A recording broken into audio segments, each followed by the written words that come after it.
An ordinary day in northern Sudan. Tahani Omar Ali and her daughters are taking care of household chores. Tahani's expression is serene, but it belies a life marked by pain. I remember the day of my circumcision very well indeed. I was 5 years old and it was a painful day. I stayed in bed for 15 days, after which it healed, but for the rest of my life I suffered. I suffer in my daily life. Female genital cutting is widespread in this sparsely populated and conservative region. The roots of the practice are tangled deep in Sudan's social and religious traditions and wrapped in the concepts of female honour. The word to describe an uncut girl is a word of shame. But UNICEF and the European Commission are working with the Sudanese to develop a new way of thinking about girls who have not been cut. The program is based on one very carefully chosen word, Saleema.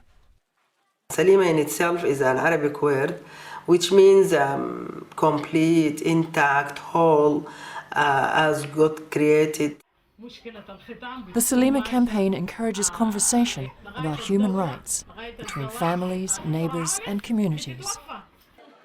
The conversation often begins in a non-formal classroom where women and girls meet regularly to discuss their health. I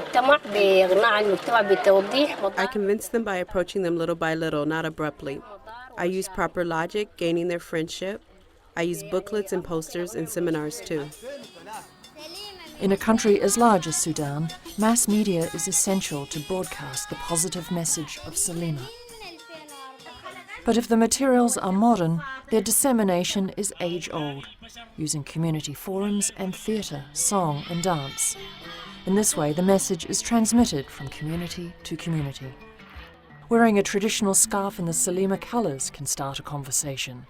The scarves for men and women have been distributed in more than 15 states, and more than 200 communities have adopted the campaign. We designed these colors as Saleema slogans, and these colors means that everybody who wears this, that means he is a Saleema, and he is supporting abandoning FGM. This will lead to what? To a very wide dialogue in the community. Also joining the dialogue are more than 100 religious leaders. There is a growing human rights movement in the country. There are many conservative and reactionary who try to speak about human rights as a cultural imperialism from outside. We have done exactly the opposite, to say that Islam is the greatest bastion supporter of human rights.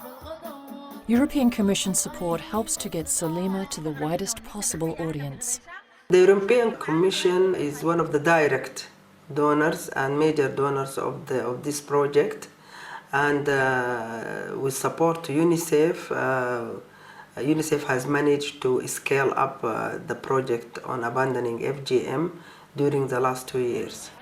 That support leads to ceremonies where communities publicly celebrate their decision to stop cutting and declare that it's in everybody's best interests. The campaign is targeting the communities. The abandoning of FGM should not be as a personal act. It should be as the act for the whole community. Saleema has encouraged couples like Tahani Omar Ali and her husband to jointly decide what is best for their daughters.